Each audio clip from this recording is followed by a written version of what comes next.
Rewmi 24 TV.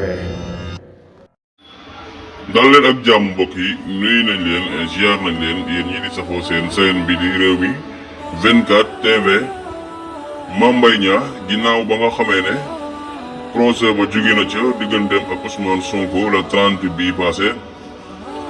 am na yeneen coow yu jugaat topp Mame Mbaye Niang entre moom ak sëriñ daara yi ginnaaw ba nga xamee ne Mame Mbaye Niang moomu daal dinay def ab conférence de presse niki démb 31 juillet 2023 bi lu doy waar nag moom moo xew jamono yi nga xam ne kii nii Mame Mbaye Niang moom def na ko entre moom ak sëriñ daara yi ndax Mame Mbaye Niang procès boobu dañ ko ci jox ndam daal di ne ko Ousmane Sonko dinañ ko tëj ñaari at yoo xam ne du ko tëdd waaye alamaan nañ ko 200 millions yoo xam ne war na koo joxe.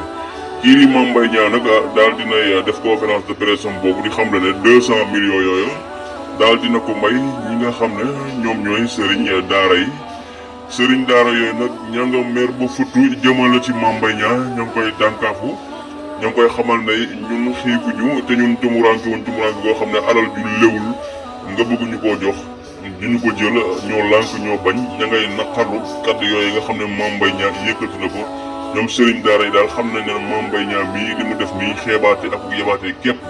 moom moo ko ci dugal ndax koo xam ne yow alal ji la jox léewul nga wëlbatiku di nga ne da ngay jox ñii di jàngalekat alxuraan yi mer nañ ci ba futt ña ngay dànkaaf Mame Mbaye Niang di ko yemale ne ko sa alal jooju bëgguñu ko foo ko xam na fa jëm ndax alal jooju daal du alal ji lew kon Mame Mbaye Niang sa 200 millions yooyu nga xam ne dañ la ko war a jox pour nga jox ko sëriñ daara yi sëriñ daara yooyu nee na gàntal nañ kii di Mame Mbaye Niang say 200 millions nga téye ko ndax ñoom bëgguñu daal alal joo xam ne alal ju léwul la te Mame Mbaye Niang alal jooju léwul kon Mame Mbaye Niang téye say 200 millions ñoom sëriñ daara daal mel nañ ba fudd nag ña ngay wax Mame Mbaye Niang ne ko say 200 millions daal téye ko ndax léwul ñun soxlawuñu yooyee la 200 millions daa ngeen jëf mbokk yi